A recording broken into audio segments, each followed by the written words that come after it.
안녕하세요. 사연에 빠지다의 DJ 민영입니다.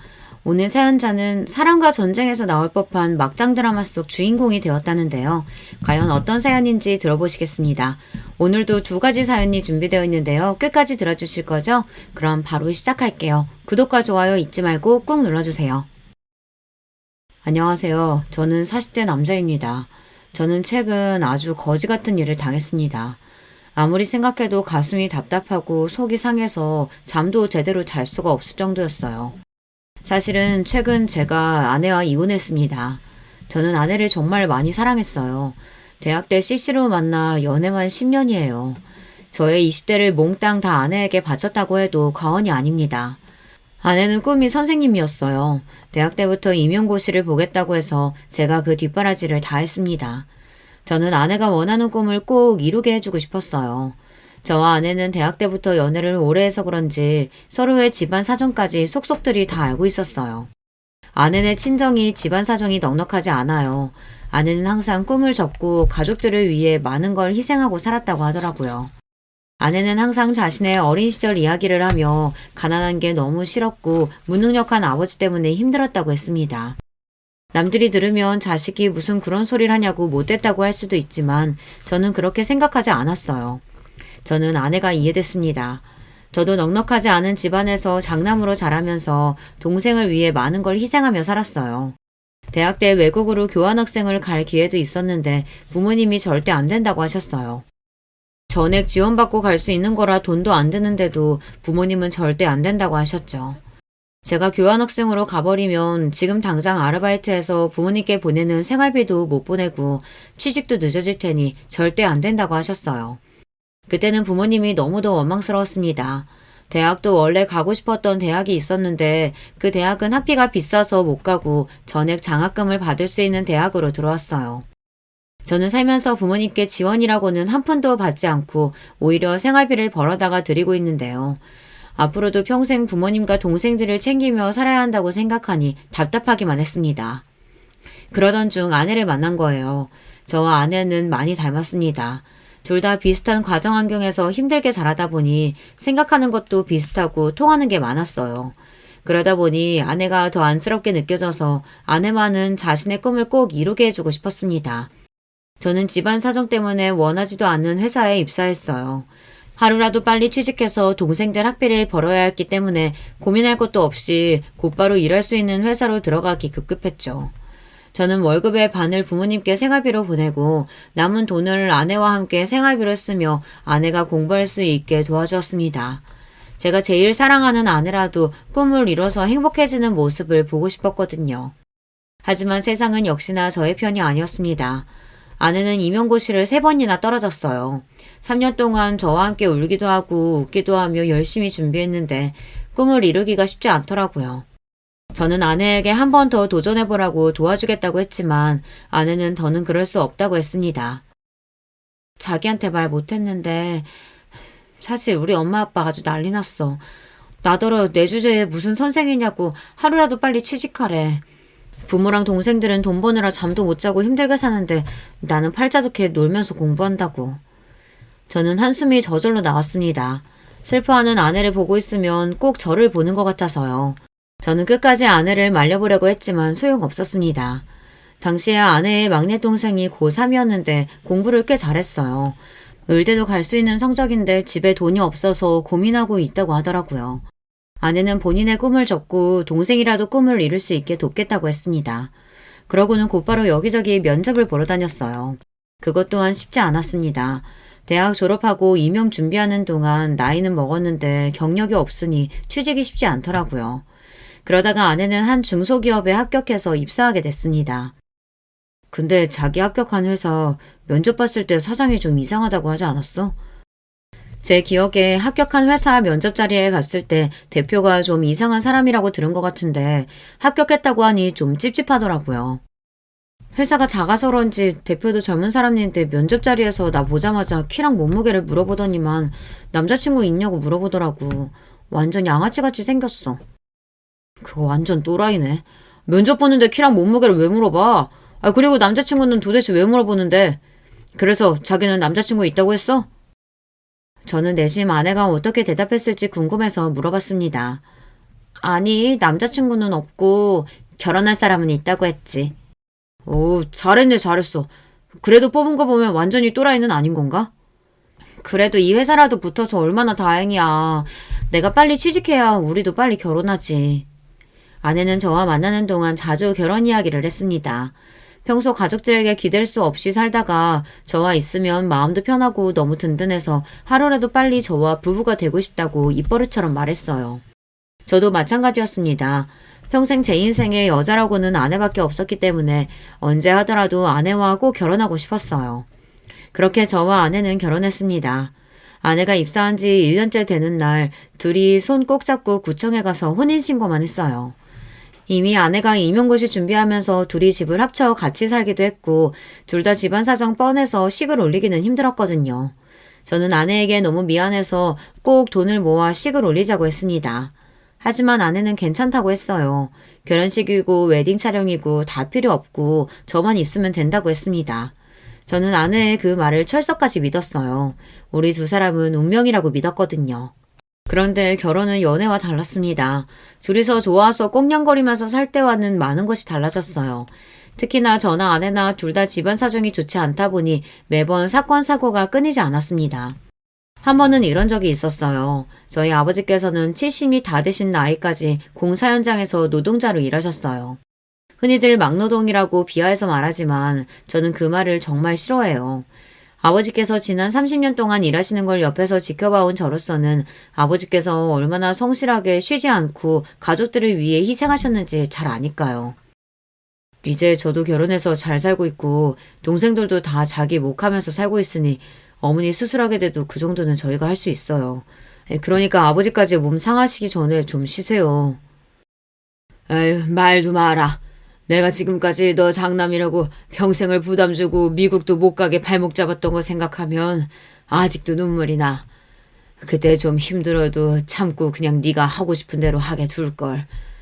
아휴, 젊어서 우리 장남 고생시킨 것만 생각하면 아버지가 미안해. 말년이 아버지가 너희 엄마 책임지고 잘 살 거니까 우리 걱정은 말고 너는 너대로 네 가정 꾸리고 행복하게 살아. 저는 아버지께서 모르시는 줄 알았습니다. 제가 얼마나 하고 싶은 게 많았었는지, 미국에 못 가게 돼서 얼마나 펑펑 울었는지 다 모르시는 줄 알았어요. 그런데 아버지도 다 알고 계셨더라고요.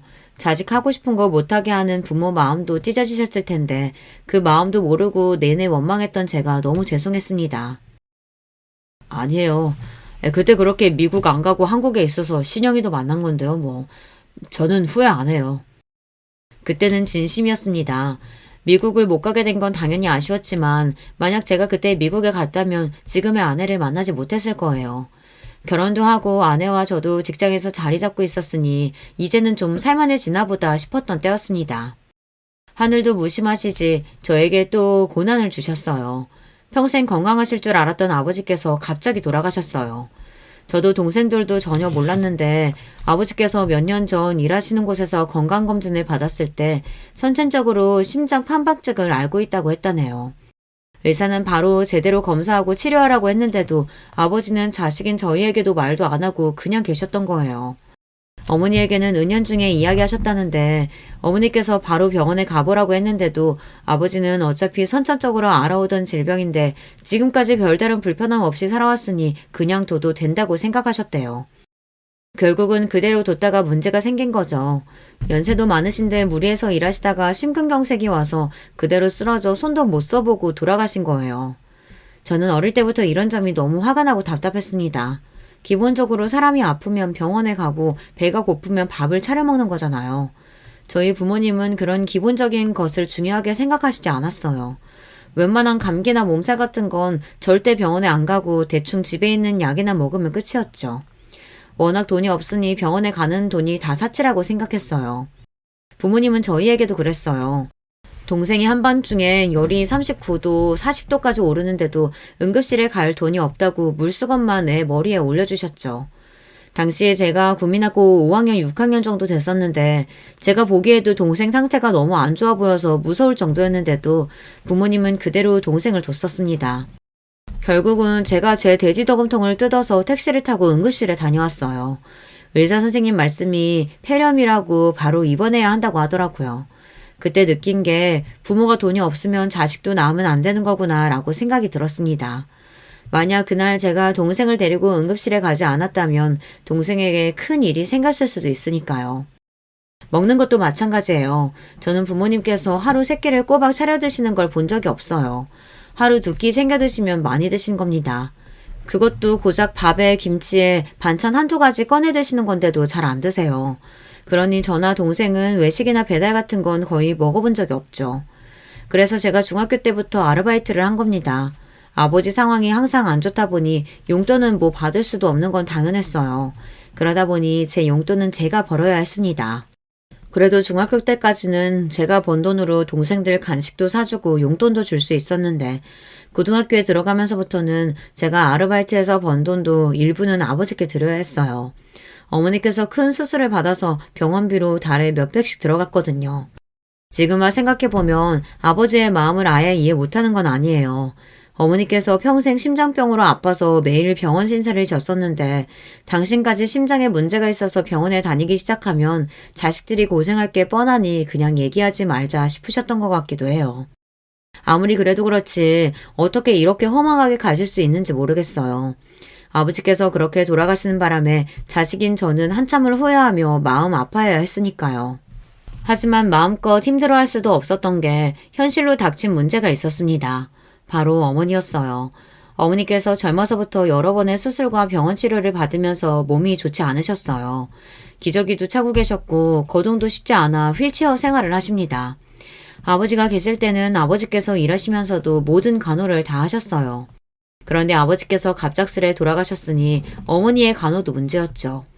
남동생이 부모님 댁에서 같이 살고 있긴 했지만 아직 결혼도 안 한 젊은 남동생이 어머니를 모시기에는 무리가 있었습니다. 나도 한다고 하는데 내가 하는 게 엄마도 힘든가 봐. 씻겨준다고 해도 자꾸만 싫다고 하고 목욕 도우미 불러도 영 마땅치 않으니 자꾸 안 씻으려고 해. 기저귀는 뭐 말도 못하고. 저야 일찍이 본가에서 나와 살았으니 몰랐었는데 아버지께서 고생을 많이 하셨겠더라고요. 어머니께서 젊어서부터 투병 생활을 오래 하셔서 성격도 좀 예민하고 사람을 가리세요. 그런 분이 생판 모르는 남이나 남자인 아들들에게 자신의 수치스러운 부분을 보이기 싫어하셨죠. 저도 어떻게 해야 하나 고민하고 있었는데 동생이 철없는 소리를 하더라고요. 엄마 그냥 형이랑 형수가 모시고 살면 안 돼요? 형수는 같은 여자니까 좀 나을 거 아니에요. 순간 저도 너무 당황해서 말문이 턱하고 막히고 말았습니다. 남동생은 아직 나이도 어리고 결혼도 안 해서 뭘 너무 모르고 한 소리예요. 그런데 그 순간 아내가 정색을 했습니다. 그게 말이 돼요? 제가 딸도 아니고 며느리인데 어떻게 도련님보다 제가 편하실 수가 있어요. 당연히 자식이 더 편하죠. 그러니까요. 형도 있으니까 하나보다는 둘이 더 낫겠죠. 그만해. 진영이도 나도 둘 다 바쁜데 어머니를 어떻게 돌봐. 그리고 앞으로 애도 낳아야 하는데 당연히 말이 안 되지. 와, 형 대박이다. 이 상황에 아직 생기지도 않은 형 자식 걱정부터 하는 거야? 나는 이러고 살면 장가나 갈 수 있겠어? 저와 동생은 어릴 때부터 가난한 집안에서 서로 의지하고 살아서 평생 이런 문제로 싸울 일이 없을 줄 알았는데 제 착각이었더군요.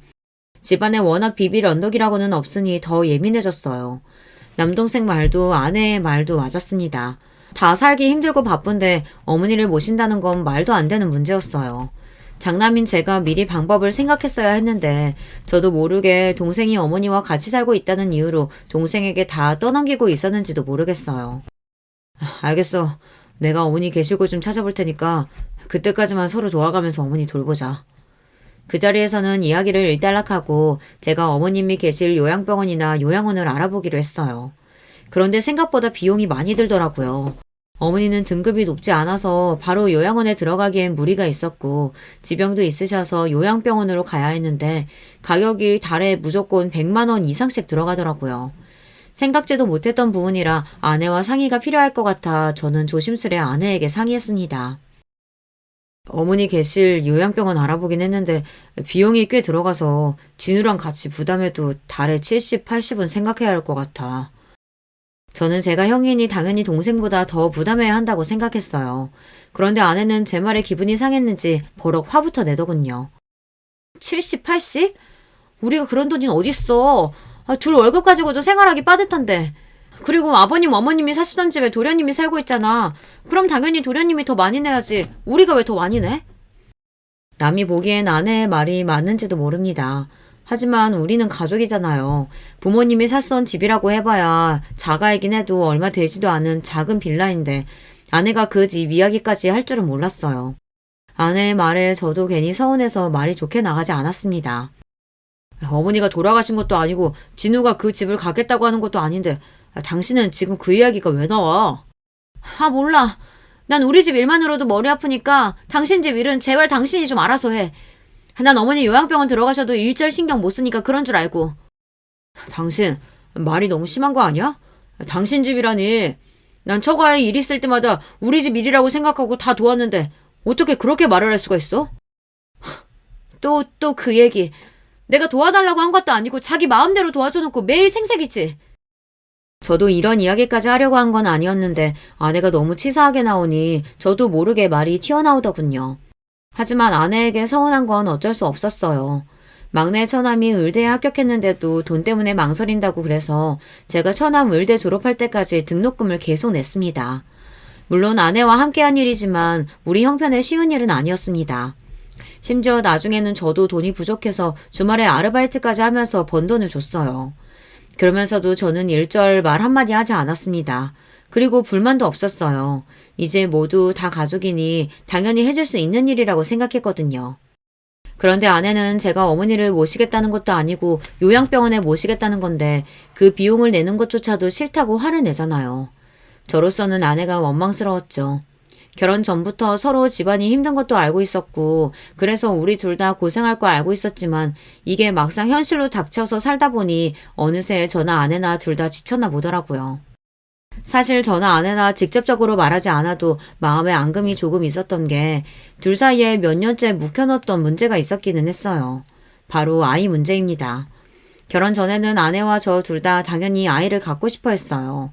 저나 아내나 둘 다 아기들을 너무 예뻐해서 연애할 때부터 결혼하면 애는 꼭 2명 이상은 낳자고 이야기는 했습니다.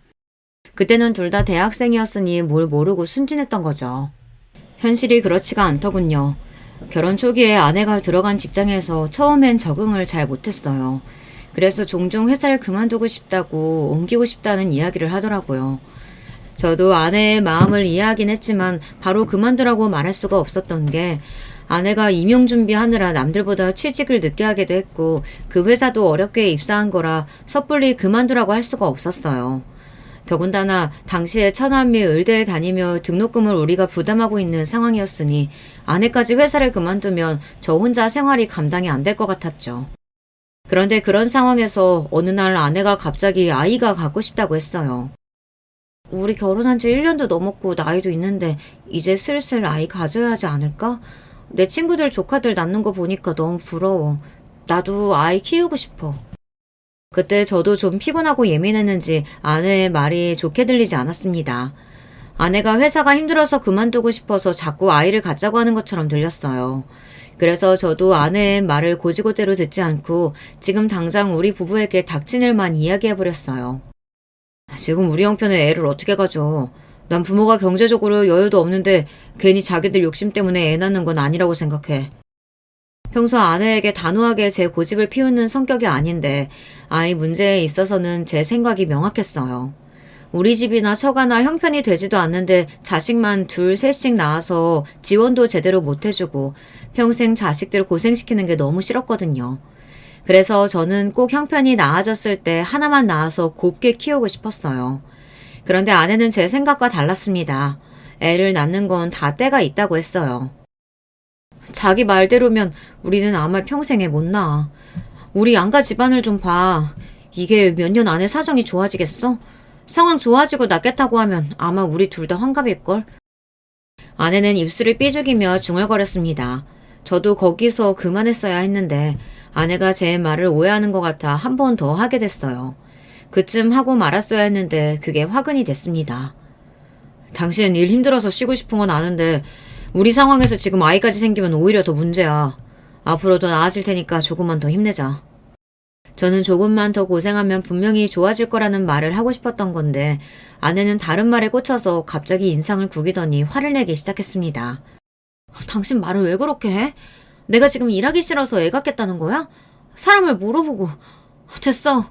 다시는 애 낳자는 이야기 안 할 테니까 걱정하지 마. 그런 의도로 이야기한 건 아니었는데 아내가 저한테 화가 많이 났는지 문을 확 닫고 들어가 버리더라고요. 그때 이후로 아내와 제 사이는 말로 표현하기 어렵지만 달라졌어요. 아내는 저에게 종종 이유도 없이 불만이 있는 사람처럼 짜증을 냈고 양가 다 상황은 나아질 기미가 보이지 않으니 당연히 아이 이야기는 누구도 꺼내지 않았습니다. 제가 이기적인 건지도 몰라요. 사실 저는 지금의 우리 상황이라면 아이를 낳고 싶지 않았습니다. 여기서 아이까지 생기면 우리 부부가 얼마나 힘들어질지 뻔히 보이니까요.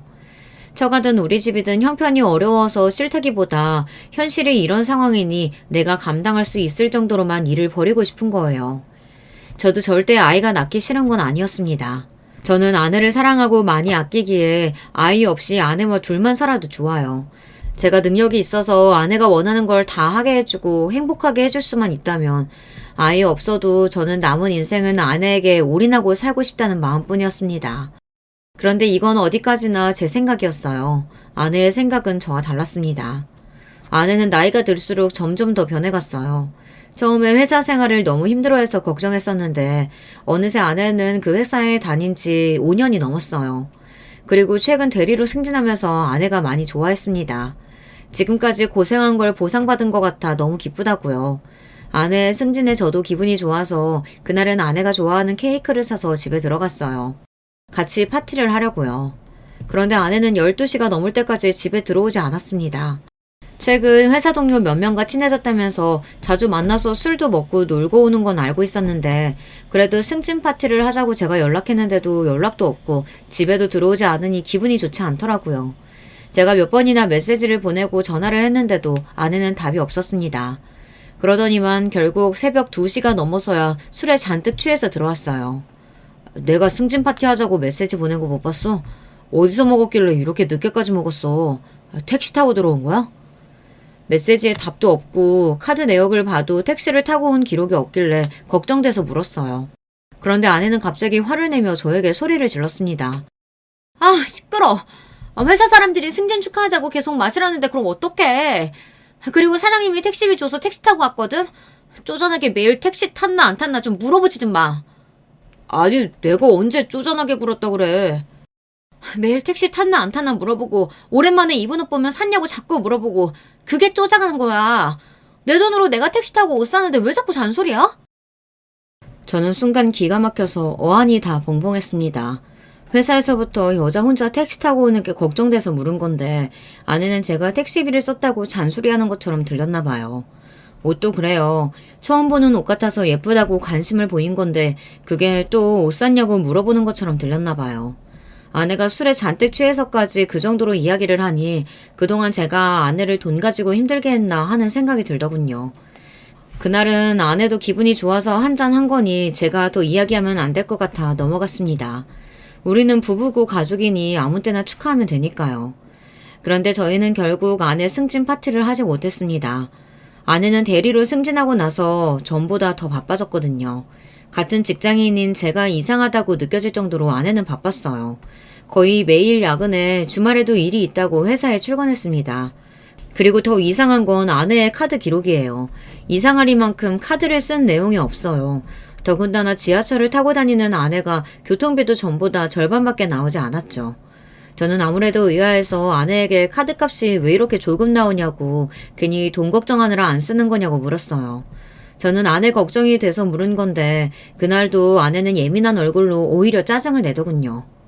아 정말 당신 요즘 왜 이렇게 귀찮게 꼬치꼬치 물어봐? 회사 동료 중에 차 산 사람이 있어서 근처까지 데려와줘서 지하철 안 타서 그래. 진짜 별걸 다 물어보네. 부부끼리 물어볼 수도 있지 왜 그렇게 짜증을 내? 아 몰라. 나 요즘 회사 일 많아서 피곤하고 예민하니까 자꾸 건들지 마. 제가 무슨 이야기를 할 때마다 아내는 회사 핑계를 댔습니다. 대리되고 나서 일이 많아져서 예민하다고요. 아내의 행동이 전과는 달라진 게 저는 내내 신경이 쓰였어요. 여자의 촉만 무서운 게 아닙니다. 남자 촉도 무시 못해요. 최근 아내가 하고 다니는 짓이 아무래도 이상하더니만 역시나 아내는 저에게 숨기는 게 있었어요. 글쎄, 불륜 현장을 저에게 딱 걸리고 말았습니다. 최근 들어 회식도 많고 야근도 많아지더니만 그 직장을 5년 넘게 다니는 동안 한 번도 없었던 야유회에 간다고 하더라고요. 지금까지 5년 넘게 한 번도 야유회 같은 거 간 적 없었잖아. 갑자기 웬 야유회? 어디로 가는데? 저는 아무래도 최근 아내의 행동이 이상한 점이 많아 꼬치꼬치 울었어요. 그러자 아내는 제 말이 귀찮다는 듯 미간을 확 구기더라고요. 지난 5년 동안은 일반 사원이었고 나 대리로 승진했잖아. 대리 이상급만 가는 야유회야. 사장님네 별장으로 가는 거라 사장님도 오신대.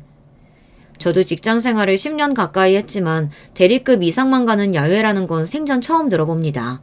무슨 대단한 프로젝트가 있는 것도 아니고 직원 20명도 안 되는 작은 회사에서 아무래도 이상했죠. 아무리 그래도 그렇지 주말까지 끼고 4일은 너무 긴 거 아니야? 직원도 별로 없는 회사에서 굳이 여름 휴가도 아니고. 저는 아무래도 찝찝하다 보니 자꾸만 혼자 중얼거리게 됐습니다. 어느 회사가 야유회를 주말까지 껴서 4일이나 가나 해서요. 지금 우리 회사 작다고 무시하는 거야? 사장님이 큰맘 먹고 승진한 직원들이랑 단합하고 싶으시다는데 그럼 어떡해. 나라고 뭐 노인애들이랑 가고 싶은 줄 알아? 나도 가면 상사들 챙기느라 힘들어. 제 말이 거슬렸는지 아내는 인상을 구기면서 소리를 버럭 질렀습니다.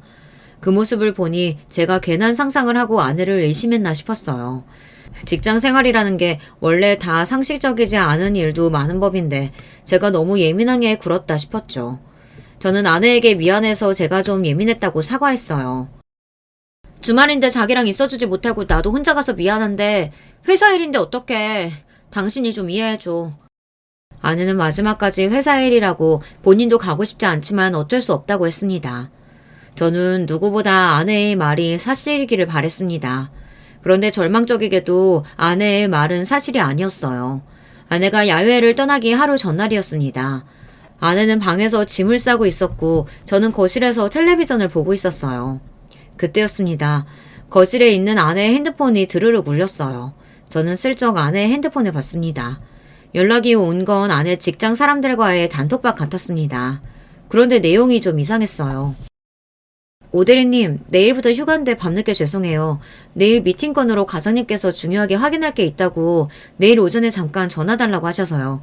여행 떠나시기 전에 과장님께 연락 부탁드릴게요. 저는 순간 제가 잘못 본 건 아닌가 싶었습니다. 저는 눈을 크게 뜨고 한 번 더 메시지 내용을 확인했어요. 그런데 제가 잘못 본 게 아니었어요. 아내 말로는 분명 내일 대리급 이상은 다 같이 가는 야유회라고 했는데 단톡방에서는 아내 휴가라고 하더군요. 심지어 아내 바로 위에 상사인 과장은 야유회에 가지도 않았어요. 저는 순간 느낌이 쎄했습니다. 아내는 분명 저에게 거짓말을 한 게 확실해요. 저는 아무래도 이상해서 아내의 핸드폰을 확인한 김에 다른 메시지 내용도 확인해 보려고 했습니다. 그런데 직장 단톡방 외에는 다 비밀번호로 잠겨 있더군요. 저는 점점 더 가슴이 답답해졌어요. 이게 바로 물증만 있고 증거는 없는 상황이었죠. 저는 그날 밤 머릿속이 복잡해서 잠을 한숨도 자지 못했습니다. 혼자 별의별 상상을 다 했어요. 이대로 있다가는 돌아버릴 것 같아 가만히 있을 수가 없었습니다. 저는 아내가 야유회에 가는 게 진짜인지 제 두 눈으로 확인해야 했습니다. 다음날 저는 회사에 병가를 내고 아내의 뒤를 따라가기로 했어요. 그런데 마음속으로 절대 아니었으면 하면서 마음 졸였던 일이 현실이 되어 돌아왔습니다. 아내는 분명 회사 앞에서 직원들이랑 다 같이 만나 버스를 타고 이동한다고 하더니만 집에서부터 슬슬 걸어서 내려가더니 지하철역 앞에서 누군가 기다리는 것 같더군요. 잠시 후 요란한 소리를 내며 스포츠카 한 대가 아내 앞에 섰어요. 그리고 아내는 그 차에 조수석에 올라탔어요. 제가 바로 뒤쪽 차에 타 있어서 스포츠카 안에 사람이 누군지 가늠할 수 없었지만 남자인 건 분명합니다. 아내가 조수석에 탈 때 잠깐 보였던 운전석 실루엣이 덩치가 제법 큰 남자였어요. 앞서가는 스포츠카를 쫓으며 저는 별의별 생각을 다 했습니다. 운전석에 앉은 남자는 누구일까? 아내는 나에게 야외에 간다고 말하고 지금 도대체 어디를 가고 있는 걸까? 별의별 생각이 다 들었어요. 무슨 정신으로 운전했는지도 모를 정도로 혼미한 와중 아내가 탄 스포츠카는 고속도로를 타더니 동해까지 달렸습니다. 잠시 후 해수욕장에 도착한 스포츠카는 드디어 주차를 했어요. 저는 스포츠카 뒤에 차를 세우고 아내가 내리기를 주시했습니다. 그때였어요. 스포츠카에서 아내와 남자가 내렸습니다. 그러고는 연인처럼 팔짱을 끼고 바닷가로 걸어갔어요. 그리고는 둘이 좋아서 시시덕거리더니만 입술을 쪽쪽 맞췄습니다. 그 모습을 보는데 저는 온몸에 소름이 돋고 피가 거꾸로 솟는 것만 같았습니다. 지금이라도 당장 달려가 아내와 상간남 자식을 떼어놓고 싶었지만 도저히 발이 떨어지지 않았습니다. 그때였어요. 이 연놈이 입술을 쪽쪽 맞추더니 몸이 달아올랐는지 급하게 차에 올라탔어요. 그러더니만 스포츠카는 근처의 호텔로 향했습니다. 저는 믿을 수 없는 이 끔찍한 상황을 어떻게 해야 할지 몰라 심장만 벌렁거렸어요. 호텔에 도착한 두 연놈은 체크인을 하자마자 바로 엘리베이터를 탔습니다. 저는 곧장 비상구 계단을 찾아 정신없이 달렸어요. 두 연놈이 몇 층에서 내리는지 몰라 층마다 확인했습니다. 7층 비상구 계단에 도착했을 때 로비 쪽에서 딩동 하며 엘리베이터가 멈추는 소리가 났어요.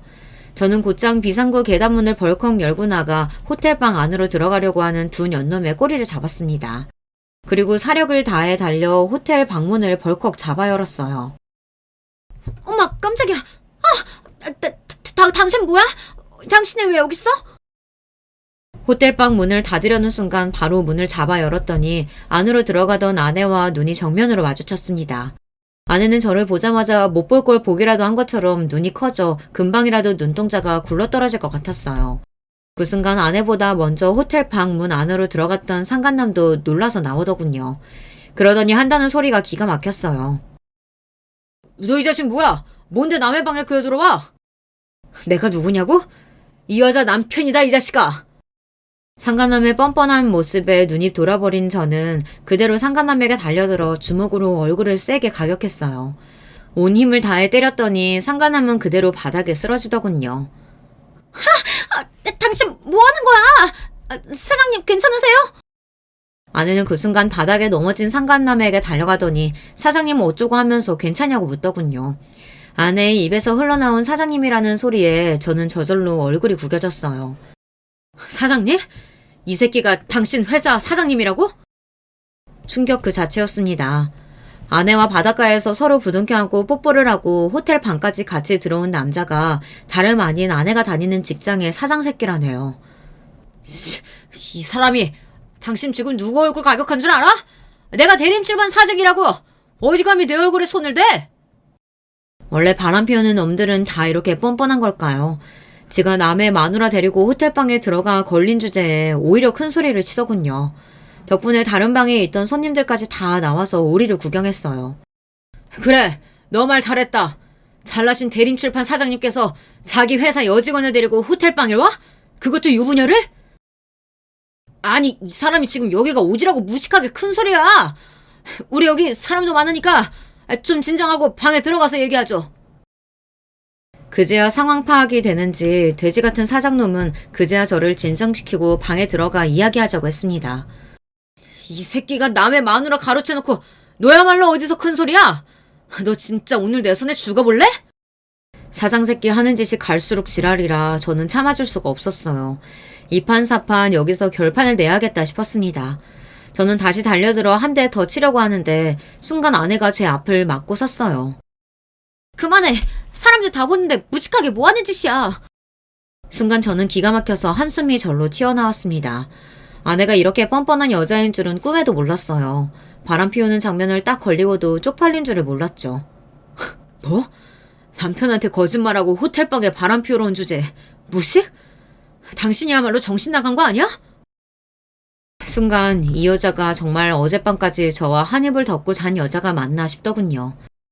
참, 꼴의 남편이라고. 당신 가진 거 없어서 둘이 식도 못 올리고 혼인신고만 하고 살았다며? 세상에, 남자가 얼마나 한심하고 능력이 없으면 요즘 같은 시대에 여자 드레스도 못 입혀보고 살게 하냐? 나 같아도 서러워서 딴 남자로 갈아타겠다. 아내의 태도에 황당해서 정신이 나간 와중 사장 새끼도 말 같지 않은 소리를 하더군요. 뭐야? 당신 지금 말 다 했어? 상간남 주제에 당신이 뭘 한다고 함부로 떠들어? 나랑 이 여자도 사랑해서 결혼했어. 연애를 10년 하고 결혼했다고. 잘못한 건 저 두 년놈들인데 제가 왜 더 잘못한 것처럼 무시를 당하고 서러워야 하는 걸까요? 저는 그 순간 제가 세상에서 가장 못난 놈이 된 것 같았습니다. 그만 좀 해. 그래도 내가 5년 넘게 다닌 회사 사장님인데 이 새끼 저 새끼 욕을 하면 어떡해. 이게 말이 된다고 생각하세요? 저 새끼가 자기한테나 사장이지 나한테도 사장입니까? 상간남 새끼한테 새끼라고 했다고 아내는 오히려 저에게 뭐라고 하더군요. 뭐라고?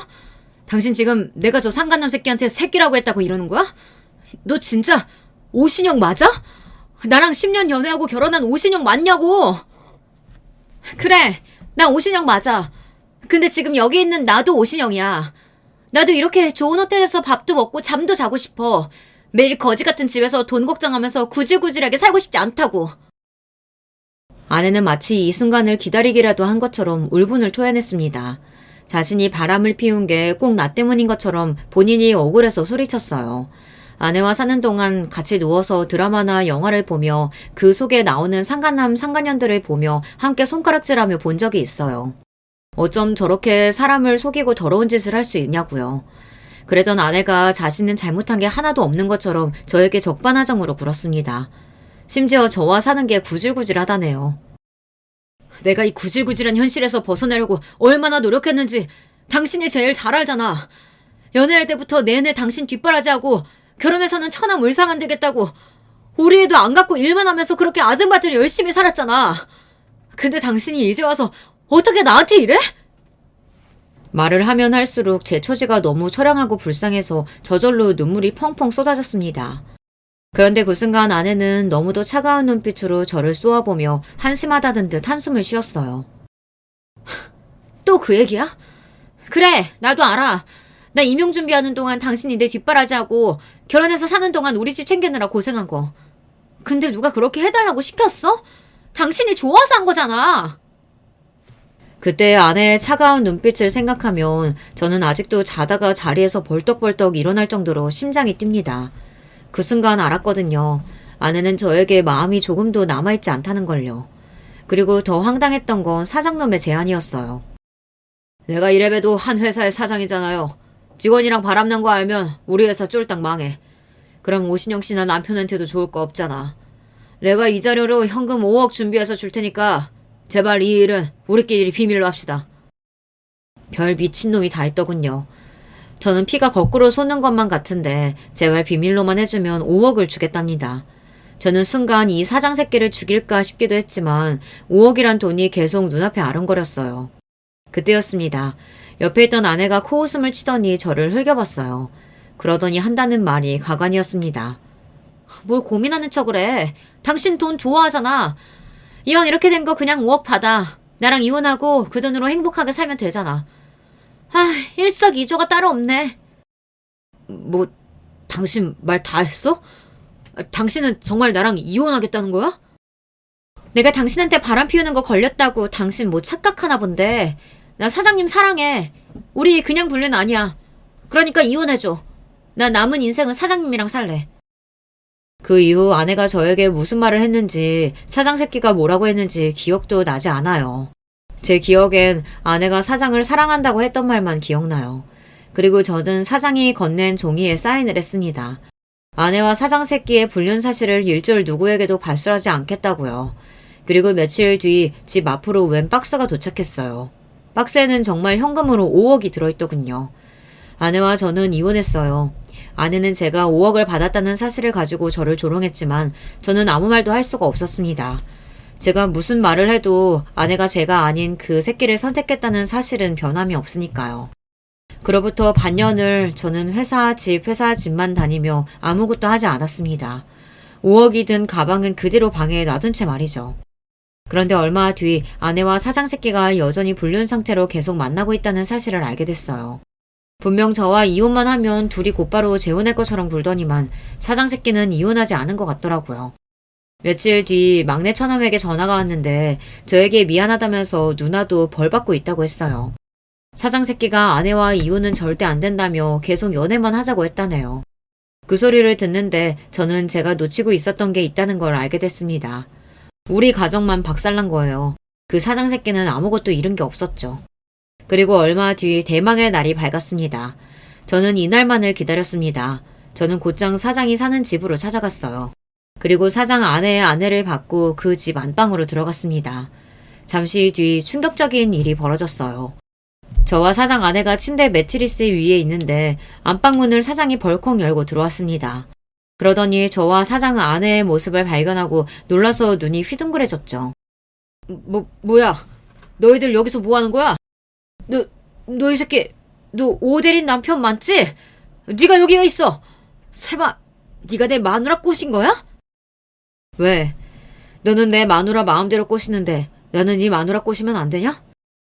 이 자식이 감히 뚫린 입이라고 함부로 떠들어.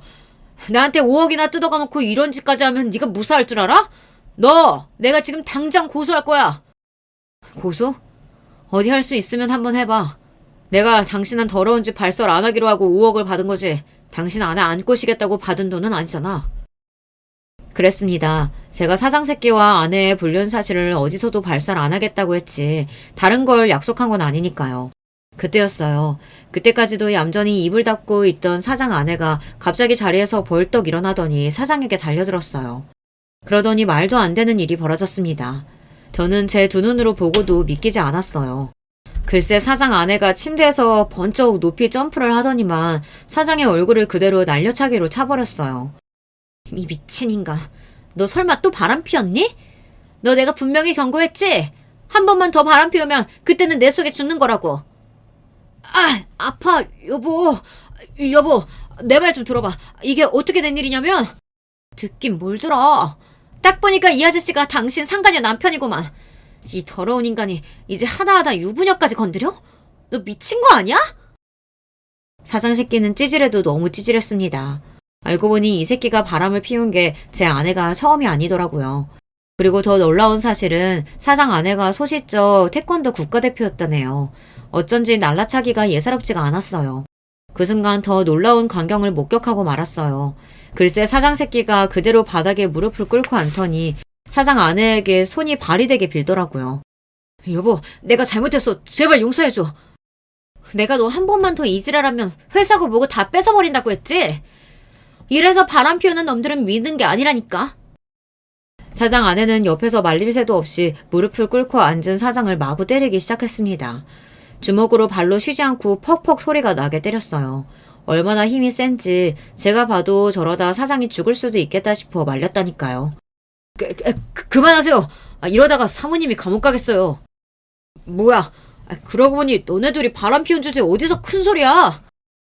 그제야 사장 새끼도 정신이 좀 들었는지 제가 자기 아내 팔을 잡고 말리는 모습을 보더니 갑자기 눈이 획 돌아서는 저에게 달려들려고 하더군요. 그 순간 사장 아내가 제 앞을 가로막고 섰습니다. 웃기고 있네. 우리가 바람을 피우긴 뭘 피워. 이분 우리 집 침대 매트리스 배달하러 오신 분이야. 내가 매트리스 위에 커버 좀 씌워달라고 해서 도와주고 있던 중이었다고. 그랬습니다. 사실은 저와 사장 아내가 불순한 의도로 침대에 누워있었던 건 절대 아니에요. 제가 아무리 복수에 눈이 멀었어도 절대 그런 짓까지 할 사람은 아닙니다. 물론 사장이 오해하도록 제가 의도한 상황이긴 했지만요. 몇 개월 전 저는 일부러 사장 아내에게 접근했습니다. 연신 주변을 맴돌며 저희 가구점에서 파는 물건을 뭐라도 사게 하려고 사력을 다해 꼬셨어요. 그래서 결국 매트리스를 하나 판매했습니다. 그리고 일부러 사장이 집에 들어오는 시간에 맞춰 매트리스 배달을 제가 직접 온 거예요. 그래서 사장이 왔을 때 뭔가 야릇한 상황을 보이게 하려고 제가 상황을 만든 겁니다. 역시나 사장은 제가 만든 덫에 그대로 걸린 거고요. 뭐야? 그럼 이 자식이 일부러 나 속인 거네? 내 입으로 바람 피운 거 불게 하려고? 너 이 자식 이리 와! 너 내가 가만 안 둬! 그랬습니다. 아내와 사장 새끼가 바람을 피운 거 제 입으로 발설 안 한다고 했지 본인이 말하는 것까지 제가 말릴 필요는 없으니까요. 가만 안 두면 뭘 가만 안 둬. 나한테는 위인이구만. 그리고 너 내 말 잘 들어. 앞으로 너는 네 손으로 아무것도 할 수 없을 거야. 지금 이 순간부터 네가 가지고 있는 건 내가 다시 다 뺏을 거니까. 이런 상황까지 예상한 건 아니었는데 그래도 그날만큼은 하늘이 제 편이었는지 저의 복수는 완벽했습니다. 알고 보니 사장이 운영하는 회사가 원래는 장인의 회사였더라고요. 결혼 전에는 쥐뿔도 없었다가 지금의 아내와 결혼하면서 회사도 물려받은 거고요. 그로부터 며칠 뒤 그 사장 새끼가 잘렸다는 이야기를 전해 들었습니다. 회사에서 쫓겨나기만 한 게 아니라 사장 아내와도 이혼 소송 중이라네요. 더군다나 더 대박인 것은 제 아내가 사장 아내에게 상간녀 소송까지 당했다는 겁니다. 고민 끝에 매트리스를 팔아서라도 사장 아내를 찾아가길 잘한 것 같아요. 저야 대단한 복수를 하고 싶어도 가진 게 없어서 할 수 있는 게 많지 않았었는데 사장 아내는 저와 달리 사장 새끼 정도는 가지고 놀 수 있을 정도로 능력이 있는 사람이라 한순간에 사장을 나락으로 떨어뜨렸더라고요. 사장 아내도 대단한 게 이혼 소송을 시작하자마자 지금까지 사장 새끼가 저지른 만행을 다 잡아 회사 사내 게시판에 공표하고 기자까지 불러 기사를 냈어요. 그동안 사장이 갑질을 하고 여자 직원들을 상대로 성적인 발언을 하거나 회식 때마다 추행한 사실까지 증거를 잡아 아예 매장을 시켜버렸어요. 전 아내도 마찬가지였습니다. 사장과 바람 피운 강 큰 상간녀라고 회사 사내 게시판에 직접 올렸더라고요. 망신도 그런 개망신이 없으니 당연히 아내도 회사를 그만뒀죠. 아내의 불륜 사실을 알고 나서 단 하루도 마음 놓고 잠든 적이 없었는데 요즘 저는 아주 두 다리 쭉 뻗고 잡니다. 제 가슴에 대못을 박은 연놈들이 다 망해버렸으면 좋겠다고 매일 생각했었는데 저의 바람대로 됐으니까요. 저는 최근 새로 이사도 하고 직장도 옮겼습니다. 아내와 이혼하면서 저에 대해서도 많이 돌아봤는데 지금까지 너무 남을 위해서만 살아왔다는 생각이 들더라고요. 지금부터라도 제가 하고 싶은 일을 하며 저를 돌보며 살고 싶다는 생각이 들었어요. 그래서 어린 시절 꿈이었던 영화사에 취직했어요. 물론 이 나이에 무슨 주책이냐고 하실 수도 있지만 저는 마치 20대로 돌아간 것처럼 새로운 마음으로 열심히 하고 있습니다. 지난날은 다 잊고 새로운 출발을 하는 저를 위해 여러분께서 응원하는 댓글 많이 남겨주시길 바랍니다. 어디선가 저를 응원해주는 사람들이 있다고 생각하면 저에게 많은 힘이 될 것 같아요.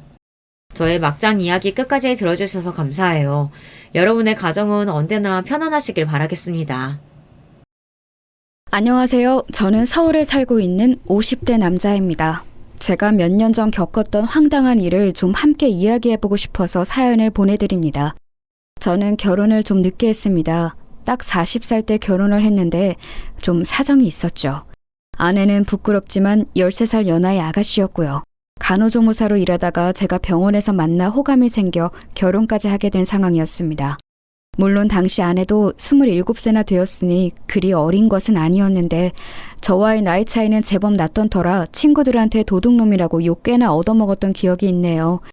그런데 사실상으로 저한테 그게 첫 결혼은 아니었고요. 물론 호적상으로는 첫 결혼이었습니다만 그 이전에 사실혼 관계인 사람이 있기는 했었습니다.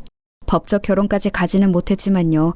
원래 20살 때 고등학교 졸업하고서 바로 취업해서 돈을 벌기 시작했었는데 그 시절에 만난 사람이었죠. 20 초반 애들이 뭘 알았겠습니까? 어린 나이에 눈 맞으니까 그냥 불장난처럼 시작해서 좋아 죽다가 생활이 힘들어지면서 끝난 그 정도의 일이었지요. 그때 같이 살던 사람이 동갑내기였는데 정말 너무너무 사사건건 싸워댔기 때문에 동갑이 좀 싫었습니다. 어느 정도는 나이 차이도 나고 조금 수더분한 사람이 좋다고 생각했었죠. 당시 첫사랑이었던 사실혼 상대자가 생활력도 좋고 영리한 사람이기는 했습니다만 그래서 더 많이 싸웠던 것도 있었거든요. 마음에 안 드는 것은 하나하나 그 자리에서 말을 해서 고치려고 드는 성격이었던 사람이라서요.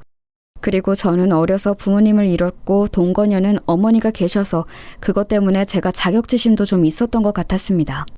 동거녀가 자기 어머니 이야기를 꺼내면 이상하게 부하가 치밀고 화가 나서 말을 좀 심하게 하기도 했었거든요. 그래서 더 싸움이 격화되기도 했었죠. 제가 당시 동거녀에 비해 좀 스펙이 모자란 편이어서 이래저래 좀 의심도 하고 질투를 하기도 했고요. 한마디로 구속을 좀 했다고 할까요? 그래서 저는 20대 중후반쯤 갈라서고 나서 사람한테 질려버려서 한참이나 결혼에 관심을 두지 않았습니다. 사실혼이라고 해도 뭐 솔직히 말하면 동거였죠. 그런데 그 동거의 기억이 너무 안 좋다 보니 결혼도 피하게 되더군요. 그렇게 30대를 일만 하면서 지냈는데 워낙 열심히 일에 몰두해서인지 사업은 아주 잘 되었습니다. 사실 사업가로 치면 30대는 아주 젊은 나이지 않습니까? 그런데 그래도 꽤나 큰 사업체를 가지게 되었고 직원도 상당히 여러 거느리게 되었었죠. 하지만 일만 열심히 거의 중독자처럼 하신 분들 시간 지나면 몸과 마음 여기저기 고장나는 거 다들 아시죠? 저도 허리 쪽에 문제가 생겨서 병원을 열심히 다니기 시작했고 거기에서 20대 아내를 만났던 겁니다. 일 중독자로 살았던 허한 마음에 젊은 아가씨가 잘해주니 곧 마음이 녹아내렸고 사귀자고 고백하고 만난 지 반년 만에 결혼하게 되었죠. 상당히 빠른 결정이기는 했습니다. 그런데 첫 사실혼 경험 당시 알았던 것이 저 사람에 관련한 모든 것에 잘해주자는 것이었습니다. 그리고 모든 일에 관대해지자고 마음을 먹었었죠. 동갑이었던 첫 동거녀도 제 마음에 안 드는 게 그렇게 많았는데 13살이나 어린 현재 아내는 대체 어떻게 했습니까? 세대 차이도 날 거고 아무래도 아내가 미숙한 면도 많을 거고 그리고 저야 20 초반 동거라도 경험이 있었지만 아내는 그런 것도 없이 연애 면으로는 정말 미성숙한 사람이었습니다. 보통 27이라고 하면 연애도 할 만큼 해보고 알 것도 어지간히 아는 나이잖아요. 하지만 아내는 정말 아무것도 몰랐습니다. 처가가 경기도 외곽 쪽이었는데 수도권인데도 아주 논밭만 있는 그런 곳이었거든요. 원래 그쪽에서 고등학교 다니고 졸업해서 곧장 취업을 했다고 하더군요. 사실 저도 고졸이고 사회에 일찍 나선 편이었지만 아내는 취업도 그냥 친척 회사에 해서 아무 사정을 몰랐다고 했습니다. 친척 아저씨가 시키는 것만 하고 그냥 대충 다녀도 조금이나 봐 월급이 따박따박 나왔으니 굳이 뭘 알지 않아도 괜찮았다고요. 그러다가 갑자기 서울 도심에서 생활하는 것에 관심이 생겨서 장모님을 졸라 간호조무사 자격증을 따고 서울로 올라온 지 1년 정도밖에 되지 않은 상황이었습니다. 남자라고는 사귈 만한 틈이 없었던 거죠. 회사에 다닐 때는 친척 아저씨가 지켜보고 있으니 연애가 시작될 리가 없었고 간호조무사 자격증을 따면서부터는 너무 바빴다고 하더라고요. 처가는 장모님 혼자서 계셔서 홀어머니로 아내를 키우셨고 그래서인지 가정생활에 대해서 아무것도 몰라서 제가 처음에 애를 좀 먹었습니다. 아니 가정생활만 모르면 괜찮은데 어느 정도 사회적인 상식도 사실 아는 게 별로 없더군요. 그래도 저는 생활 환경이 달라서 그런 거고 너무 어리고 순진한 사람이니 제가 잘해줘야 한다고 생각했습니다. 그래서 결혼 전에도 일부러 시간을 내서 처가에 내려가서 장모님을 뵙고 오고는 했었죠. 장모님은 나이 이르게 아내를 낳아서 저하고 나이 차이가 얼마 되지 않았어요. 20에 아내를 낳으셨다고 하더라고요. 그래서 저희 결혼할 당시에 47세셨고 저하고는 7살 차이밖에 나지 않았죠. 사실 그래서인지 장모님이 처음부터 저를 별로 안 좋아하셨어요. 딸하고는 13살, 장모하고는 7살 차이인 사위라니 사실 그리 반기지 않으실 법했죠. 저라도 만약 제 딸이 그런 사위를 데리고 온다면 좀 화를 낼 것 같기는 하더라고요.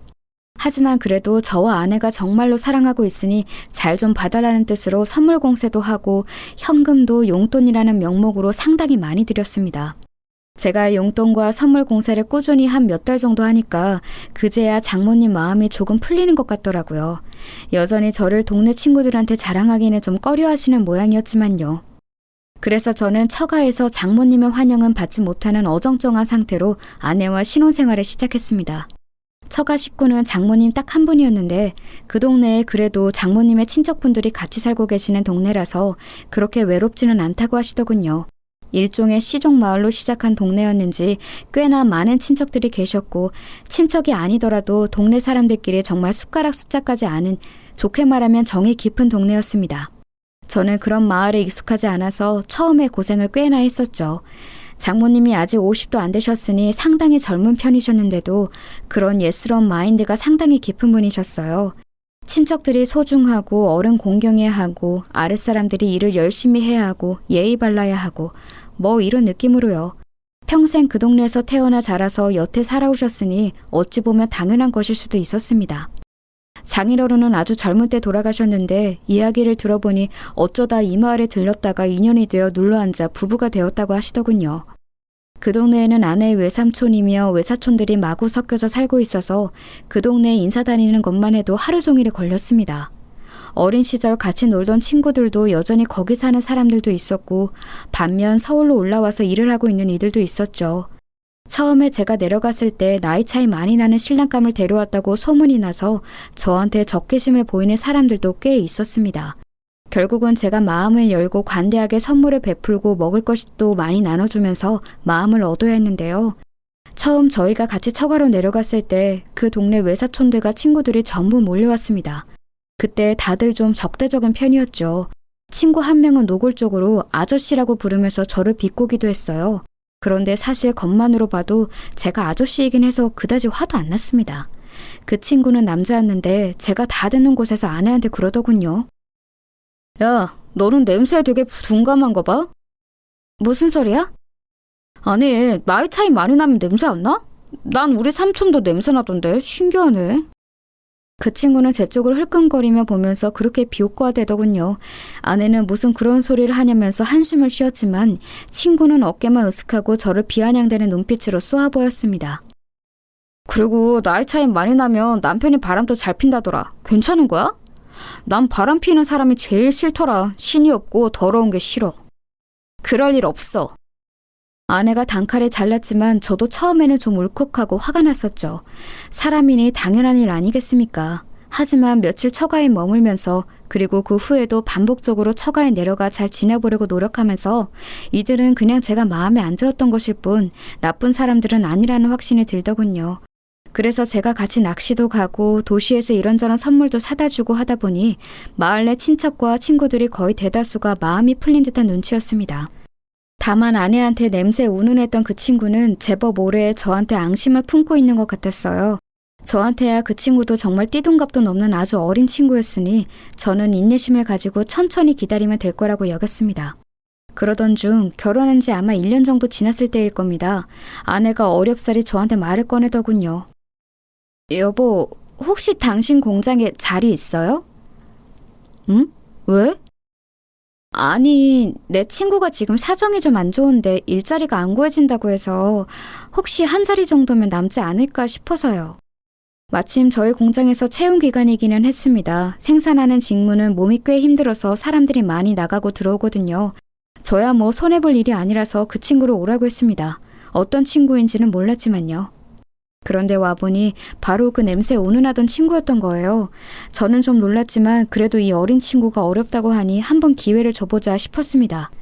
그 친구도 좀 난처한지 저한테 눈을 못 맞추고 있더라고요. 난감해하고는 있지만 역시 자기 사정이 어려운지라 꼭 일자리를 잡고 싶어하는 게 보이기도 했죠.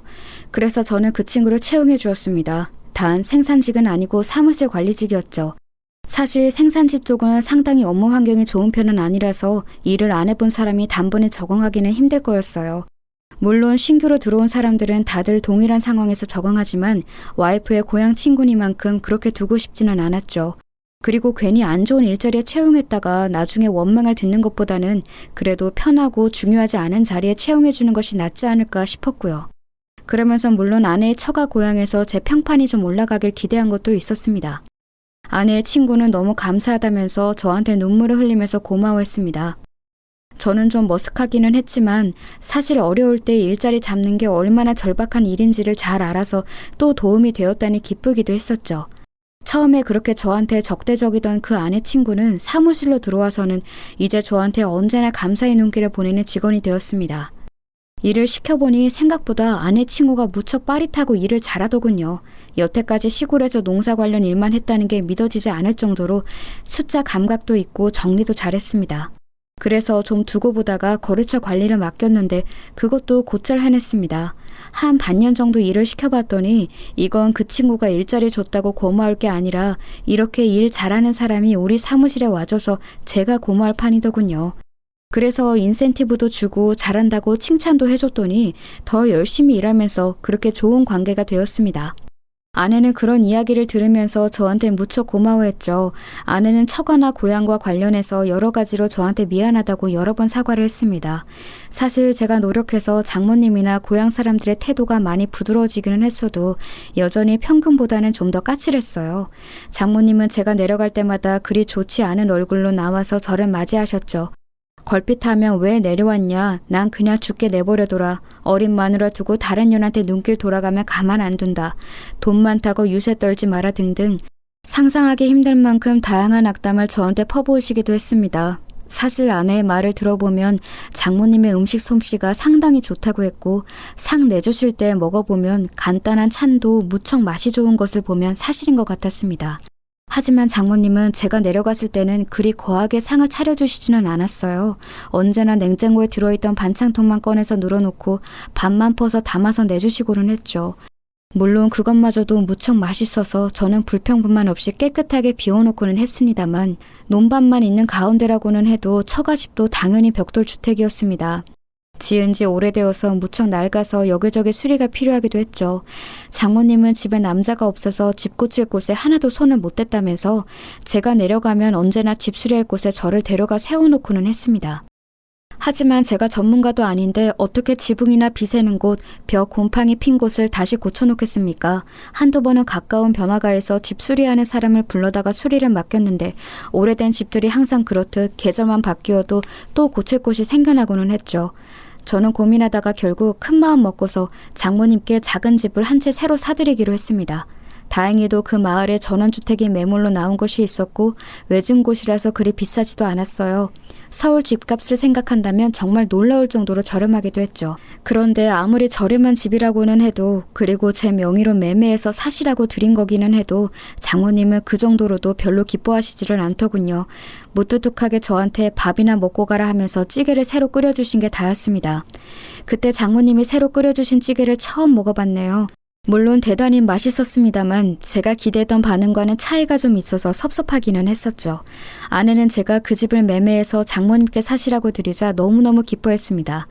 장모님과는 달리 아내는 감정 표현이 풍부한 사람이었거든요. 그래서 저는 장모님 대신 뛸 듯이 기뻐하는 아내의 모습을 보면서 만족했습니다. 사실 제가 행복하게 해주고 싶은 사람은 어린 제 아내이지 장모님이나 아내의 고향 사람들이 아니니까요.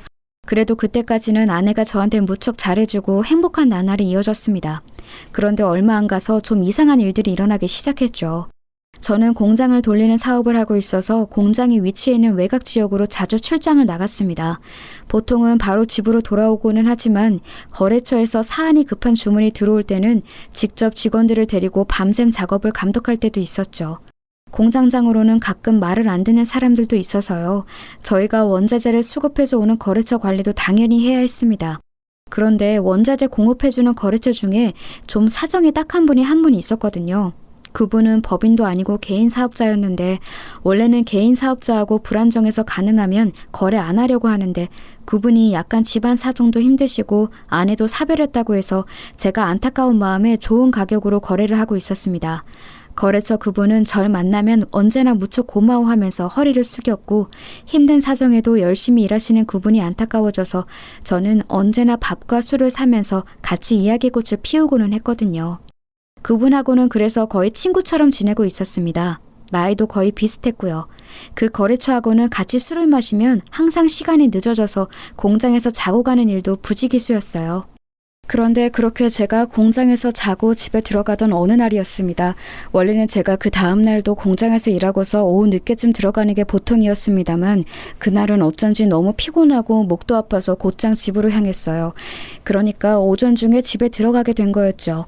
아내가 저를 보고 놀라겠지 하면서 아파트 입구 쪽으로 차를 몰 때였습니다. 그때 아내가 핸드폰으로 통화를 하면서 제 쪽으로 걸어오더라고요.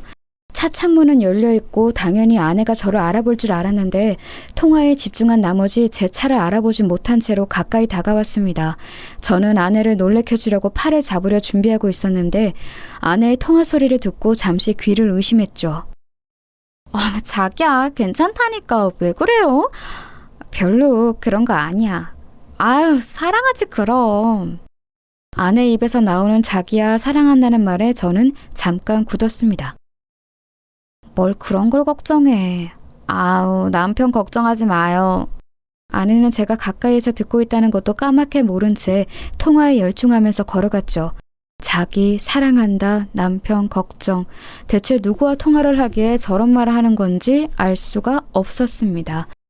저는 망설이다가 아내가 저만치 걸어간 이후에 차를 지하주차장에 넣은 후 차 안에 앉아서 잠시 멍하니 생각했습니다. 설마 불륜일까? 그렇게 생각하고 싶지는 않았습니다. 아내의 경쾌한 말투나 발랄한 웃음이 혹시 친한 친구와 나눈 대화일 수도 있다고 생각했어요. 하지만 또 다른 방면으로는 이게 분명히 불륜이라는 강렬한 확신 역시 들었죠. 원래 그런 일 앞에서는 예감이 들고는 하잖아요. 그런 확신에 가까운 예감이 찾아오더군요. 저는 그래서 그날 오후 시간에 맞춰서 집으로 들어갔습니다. 평상시와 마찬가지였죠. 일부러 제가 아내가 나가는 것을 봤다는 것도 말하지 않았고 평소 공장에서 외근했다가 들어가는 것처럼 꾸몄습니다. 아내는 아무것도 모른 채로 저한테 수고했다고 하면서 얼른 음식을 만들어 식사를 차려주었죠. 아내가 방긋방긋 웃으면서 제 앞에서 종알거리며 이야기를 하는데도 집중이 되질 않을 정도였어요. 그 사이 외출을 하고 돌아온 게 틀림없는 아내는 밖에 나갈 때와는 완전히 다른 편한 옷을 입고 있었습니다. 나갈 때 제가 봤던 옷은 몸에 상당히 달라붙는 원피스였죠. 화장도 곱게 한 상태였는데 다녀와서 씻은 것인지 지금은 얼굴에도 화장기가 전혀 없는 민낯이었습니다. 저는 억지로 웃으면서 평상시에 저를 연기했습니다. 그리고 그 후로 쭉 의심이 가는 일은 없는지 아내의 동태를 살폈죠. 솔직히 한번 의심이 가니 걸리는 게 한두 가지가 아니더군요. 아내는 제가 오후에 전화하며 받지 않는 일이 잦았습니다. 평상시 저한테는 오후 그 시간에 낮잠을 많이 잔다고 전화해봤자 못 받는다고 하더군요. 제가 아내의 그 통화 내용을 듣기 전에는 당연히 믿었었죠. 실제로도 아내는 아침에도 일찍 일어나는 것을 힘들어할 정도로 잠도 많고 몸도 약한 사람이었으니까요. 저와 주말에 있을 때에도 오후 시간에는 잠을 자는 경우가 많았고 그럴 때 깨우며 몹시 힘들어했어요. 당연히 평일 오후에도 잠을 자거나 샤워하는 거라고 여겼었죠. 하지만 그 통화를 듣고 난 이후에는 분명히 이 여자가 다른 짓을 하고 있다고 의심이 가기 시작하는 겁니다. 그것만이 아니었습니다. 아내는 간혹 상당히 가격이 나가는 옷이나 보석, 가방을 사달라고 조르는 경우가 있었습니다. 그런 옷이나 반지, 팔찌 같은 것을 사주고 나면 제 앞에서 한 번 입어 보이면서 재롱을 떨고는 했죠. 어린 아내가 그렇게 제 앞에서 웃어주는 것이 그저 기뻐서 저는 바보처럼 입만 해 벌리고 있고는 했고요. 그런데 아내는 한 번 사주고 나면 그 이후로는 옷을 저와 나갈 때 입는 경우가 별로 없었습니다. 저하고 외출할 때는 그냥 소박한 옷차림으로 솔직히 말하면 그다지 신경 쓰지 않는 듯한 외모로 나갈 때도 많았죠. 제가 오늘 그 예쁜 옷은 왜 안 입었냐고 은근슬쩍 말하면 아내는 별걸 다 신경 쓴다는 듯한 말투로 오늘은 자기가 피곤해서 신경 쓰고 싶지 않다고도 말하고는 했습니다. 그런데 그 옷이나 보석류를 저 없을 때 혼자 외출할 때는 잘도 걸치고 나가는 것 같더군요. 아내는 교회를 다녔는데 동네에서 교회 아주머니를 뵈면 그 아주머니가 그렇게 칭찬을 했어요. 아내가 너무 미인이고 너무 멋쟁이라면서요. 그래서 제가 슬쩍 물어보면 제가 사줬던 그 비싼 옷이나 가방, 보석류를 전부 혼자 나갈 때 착용하고 나갔다는 겁니다. 동네에서 외출하는 아내를 볼 때마다 그렇게 예쁘게 차려입고 나간다고요. 교회 아주머니는 그러면서 항상 감탄했죠. 아니 근데 참 자기네 와이프는 바빠. 항상 어딘가 외출하면서 나가더라고. 화장도 너무너무 곱게 하고. 아유 아직 나이가 어려서 그런지 너무 예뻐. 아주머니는 정말 순수하게 칭찬의 뜻으로 하신 말씀이었지만 제 귀에는 다르게 들릴 수밖에 없었죠. 저하고 나갈 때는 화장 하나 하는 것도 귀찮다고 했던 사람이 혼자 외출할 때는 갑자기 온갖 옷이며 치장을 다 하고서 나간다는 건 어딘가 이상한 일 아니겠습니까? 그러면서 저도 점차 집에 들어가기 싫어져서 공장에서 머무는 시간이 길어졌습니다. 공장 뒤에 딸린 방에서 자는 일이 잦아졌는데 아내는 처음에는 그런 제게 불평하는 척이라도 하더니 점차 그런 일도 없어지더군요. 도리어 먼저 오늘 자고 와? 미리 말해줘. 저녁 준비할지 안 할지 정하게 라고 하면서 물어보기까지 했습니다. 사실 아내의 식사 준비에 대해서도 할 말이 많은데요. 아내는 결혼 후 얼마간은 정말 열과 성을 다해서 식사를 준비해주고는 했습니다.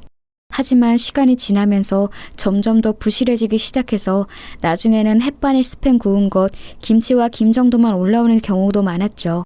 하지만 저는 어쨌든 아내도 자기 생활이 있을 거라고 여겨서 문제 삼지 않았습니다. 아내도 일하기 싫을 때가 있을 거고 가정주부이니만큼 자기가 알아서 스케줄 조절을 하고 싶을 테니까요. 얼마 지나면 다시 잘해주겠지 하고 기대하면서 그냥 아무 말도 하지 않고 나와서 밥을 사 먹고는 했습니다. 그런데 이제는 아예 제가 집에 안 들어가는 것을 좋아하는 눈치더군요. 저도 한껏 경계하면서 의심하던 시기였기 때문에 이제 아내의 분위기를 전부 알고 있었습니다. 솔직히 공장 방에서 자면서도 고민이 너무 많이 되더군요. 대체 이 상황을 어떻게 타개해야 할지 아내의 불륜이 확실한 것 같은데 그 정황을 어디서부터 어떻게 캐리해야 할지 알 수가 없었습니다. 대뜸 아내한테 대놓고 너 남자 만나지? 라고 묻는다고 해서 술술 털어놓을 리가 없지 않겠습니까? 평범한 생활을 하던 사람이 갑자기 미행이나 신문기술이 생길 리도 없고요. 정말 한참이나 고민하면서 거의 한 달 이상 공장에서 생활하다시피 하던 중 공장 사무실 직원이 저한테 좀 걱정을 하더군요. 바로 아내의 그 고향 친구였습니다. 사장님, 진짜 걱정돼서 엿듣는 건데 괜찮으신 거죠? 그 친구 역시 공장 방에서 자주 자고 가고는 했습니다. 공장에서는 식사 시간에 아주머니가 식사를 해주셨는데 저녁밥을 거기에서 먹고 야근하고서 잠까지 자고 가는 일이 잦았던 거였죠. 그러다 보니 제가 매일 밤 어두운 얼굴로 한숨을 쉬면서 혼자 술을 마시고 자는 일도 다 알았습니다. 처음에는 이 친구가 아내의 고향 친구인 것을 알기 때문에 별일 아니라고 계속해서 얼버무렸습니다. 하지만 점차 이 친구가 정말 진심으로 저를 걱정한다는 사실을 느낄 수 있게 되어서 저도 모르게 어느 날 저녁에 같이 술을 마시고서는 이야기를 해버렸죠. 아내가 아무래도 바람을 피우는 것 같다, 좀 이상하다, 이제 예전으로는 돌아가지 못할 것 같다는 이야기를 전부 다요. 그리고 누구인지도 전혀 모르겠고 대체 어떻게 상황을 풀어가야 할지도 모르겠다고까지 다 이야기를 했습니다. 그러자 그 친구는 뭔가 골똘히 생각에 잠기는 것 같았습니다. 사장님, 이게 제가 너무 주제넘게 참견하는 거라고 여기실지도 모르겠는데요. 죄송하지만 제가 목격한 게 있어서 말씀드려야 할 것 같습니다. 직원은 조금 망설였지만 저는 뭔가 도움이 될 것 같으면 뭐라도 이야기해달라고 부탁했습니다. 그 직원 역시도 술에 좀 취해 있어서 제가 말하자 고개를 끄덕이고서는 술술 이야기를 털어놓았죠. 다른 게 아니라 저희 그 개인 사업자 사장님 있으시지 않습니까? 저희 자재 공급해 주시는 분요. 그 사람, 그 친구 재미있고 좋은 사람이지. 네, 사장님하고도 친하시지 않습니까? 그런데 얼마 전에 제가 그분 차에서 사모님이 앉아있는 걸 봐서요. 뭐? 저는 너무 놀라서 눈을 크게 떴습니다. 그 직원은 아내의 고향 친구이기도 하기 때문에 아내를 잘못 볼 리가 없었죠. 직원은 뭔가 잘못 말했나 싶은 얼굴이었지만 어쨌든 꺼낸 이야기 때문인지 끝까지 전부 이야기를 했습니다. 사실 저희 공장이 조금 외진 곳에 있지 않습니까? 그 거래처 사장님이 차 타고 오실 때는 분명히 혼자였거든요. 저는 그분이 격리 과장님하고 이야기하시는 거 보고서 점심시간 되었길래 저쪽 카페, 차로 한 10분 거리의 카페에 갔었어요. 그런데 2층에 올라가서 잠깐 앉아 있었는데 이야기가 다 끝났는지 그 사장님이 카페에 차를 대고서 커피를 테이크아웃 해가시더군요. 그리고 그 차 창문이 열려있는 사이로 사모님이 보였고요. 직원은 제 아내이기 때문에 사모님이라고 점잖게 불러주고 있었지만 사실 그의 고향 친구이기도 했죠. 그런데도 이렇게 제게 말해주는 것이 믿어지지 않을 정도였습니다. 하지만 그 직원은 나름대로 마음고생이 있었던 모양이었어요. 사실은 그동안 사모님이 뭔가 그 거래처 사장님하고 만나는 것 같은 느낌이 들었는데 사장님께 말씀을 드려도 되는 건가 고민이 되어서요. 혹시라도 제 착각이면 정말 큰일이니까요. 그랬군. 아니야, 하지만 맞는 것 같아, 분명히. 직원은 그 외에도 거래처 사장이 누군가와 사귀는 듯한 모습을 보여왔고 차에 걸린 장식품도 아내가 좋아하는 캐릭터라서 뭔가 이상하다고 여겼다고 했습니다. 중년 남성이 보통 알록달록한 캐릭터를 차에 걸어두지는 않죠. 그런데 카페에서 아내를 목격한 이후 그것이 생겨나서 직원은 의심을 하지 않을 수가 없다고 하더군요. 정말 아찔했습니다. 한쪽은 제가 정말 사랑하는 어린 아내였고 한쪽은 꽤나 거래한 지 오래되는 나름대로 신이 있다고 생각했던 거래 상대방이었어요. 서로 협력하면서 살아온 세월이 생각보다 상당히 오래되었죠. 그런데 그런 두 사람이 제 눈을 피해서 사귀고 있었다니 상간남 상간녀였다니 말입니다. 제 친구를 배신하는 일일지도 모르지만 그래도 저는 불륜은 진짜 아니라는 생각이 들어서요. 바로 말씀 못 드려서 죄송합니다. 아니야. 말해줘서 정말 고마워. 말하기 힘들었겠지. 술의 힘을 빌려서라도 제게 사실을 말해준 그 직원이 정말 고마웠습니다. 저는 그에게 고맙다는 인사를 한 후 제 방으로 와서 자리에 누운 채 곰곰이 어떻게 해야 하나를 고민하기 시작했죠. 일단 그래도 아내니까 서로 이야기를 나눠봐야겠다는 생각이 들었습니다. 그래도 아직 제 마음속에는 아내를 사랑하는 마음이 남아있었고 어쩌면 그 거래처 사장이 억지로 아내를 꼬드겨내어 불륜을 저지른 것일 수도 있다고 생각이 들었습니다. 어쨌든 아내는 너무 어린 사람이었으니까요. 경험도 없고 성숙하지도 못한 여자니까 제가 어느 정도는 감안해야 한다는 생각이 들었습니다. 그리고 일단 그 거래처 사장하고도 먼저 말을 나눠서 아내한테서 손을 떼게 해야겠다는 생각도 들었고요. 그래서 그 다음날 저는 사무실로 나가서 한참 고민했습니다. 언제쯤 전화를 걸어서 무슨 말로 먼저 운을 떼어야 할까? 이제 예전처럼 친근하게 그 사장을 대할 수는 없을 테니까요. 그런데 점심 먹기 직전 시간쯤 사무실에 앉아있던 그 직원이 저한테 조심스럽게 다가왔습니다. 저 사장님, 오늘 자재 수급 때문에 거래처 사장님께 전화를 했는데 오늘은 미팅 오시기 힘드시다고 합니다. 시골 내려가셔야 한다고 해서. 시골? 갑자기? 네, 결혼할 사람이 생겼는데 그 사람이 자기 고향에 같이 가자고 했다면서 다녀와서 미팅에 오시겠다고. 직원은 조심스레 그 사장이 내려간 곳이 자신의 고향과 같은 지역이라고 전했습니다. 직원은 아내와 동양 친구였으니 당연히 아내의 친정, 즉 처가가 있는 곳이었죠. 저는 정말 머리가 띵해지더군요. 불륜도 모자라 이제 아예 고향까지 데리고 가는 것인가 싶어서요. 그리고 직원이 전한 말은 더 충격이었습니다. 꼭 정말로 결혼 준비라도 하는 것처럼 말씀하시더라고요.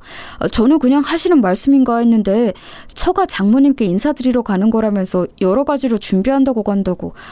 이건 아직 비밀이라면서 주변에는 말하지 말라고도 하셨는데요. 다녀와서 사장님께 인사도 따로 드리겠다면서 아주 즐거워하셨습니다. 맙소사 소리가 저절로 나왔습니다. 저는 눈앞이 아찔해져서 한참이나 머리를 숙이고 이마를 짚고 있었어요. 직원은 걱정스러운 눈초리를 하고 있었지만 저는 손을 저어서 괜찮다고 가보라고 했습니다. 속이 뒤집히는 것 같았어요. 제가 제일 사랑하던 아내와 그래도 믿고 신뢰하던 거래처 사장이 불륜관계라니. 저는 그냥 있을 수가 없어서 자리에서 일어섰습니다.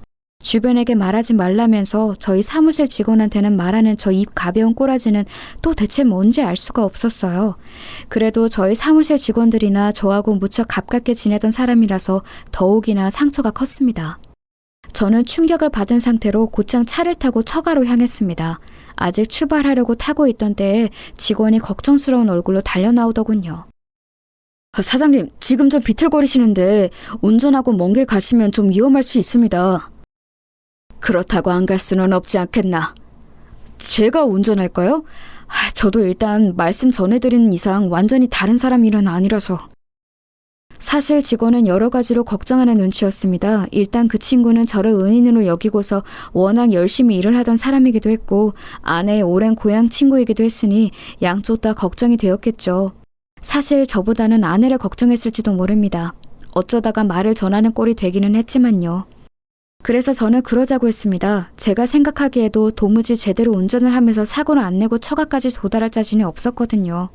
한참이나 차를 타고 내려가는 동안 직원도 저도 아무런 말을 하지 않았습니다. 저는 머릿속으로 한참이나 소용돌이를 가라앉히려고 애쓰다가 어느 정도 시간이 지나니 차분해졌습니다. 이제 분류는 너무 확실해져 버린 상황이었으니 남은 건 어떻게 두 상간남 상간녀를 처리하느냐, 그리고 이혼을 해서 어떻게 그 여자를 내다 버리느냐만 남은 거였죠. 세상에 나이 40에 뒤늦게 결혼한 것이 이런 결과를 가져올 줄 누가 알았겠습니까? 그 거래처 사장도 이른 나이에 아내와 사별했다고 하고 어린 자식 키우느라 고생한다는 사정도 있어서 제가 더 잘해줬던 것도 있었습니다. 하지만 이런 식으로 결국 뒤통수를 맞아버린 거였죠. 한참이나 달려서 내려간 끝에 처가가 있는 곳에 당도했습니다. 처가 마당에 낯설면서도 익숙한 차가 서 있는 것을 보고 정수리에서 피가 빠지는 것 같더군요. 같이 있던 직원이 말을 더듬었어요. 저거 거래처 사장님 차네요. 알고는 있지만 그래도 눈으로 확인하는 건 또 완전히 다른 일입니다. 장모님이 사시는 집이기는 해도 일단 제 명의로 매매한 곳이기 때문에 저한테도 열쇠가 있기는 했죠. 비밀번호를 눌러서 들어가는 잠금장치인데 대면 열리는 종류의 전자열쇠 말입니다. 그래서 저는 그 열쇠를 대고서 곧장 아무런 사전 경고도 없이 집 안으로 들어갔습니다. 아니나 다를까 현관에도 남자의 신발이 놓여 있었습니다. 안쪽에서는 고소하고 향긋한 냄새와 더불어서 하하호호 웃으며 이야기를 나누는 목소리가 들려왔습니다. 저는 현관 중문 바깥에 서서 멍하니 그 소리를 듣고 있었죠. 아니, 나는 이렇게 근사한 삽입감을 우리 딸이 데리고 올 줄은 몰랐어. 어쩜 이렇게 사람이 체격이 좋고 중후할까? 그럼 엄마, 내가 기다리랬잖아요, 그러니까. 칭찬 감사합니다. 제가 왔을 때와는 사뭇 다르게 아주 화기애애한 분위기였습니다. 대체 제 어디가 그렇게 마음에 안 들었던 것일까요?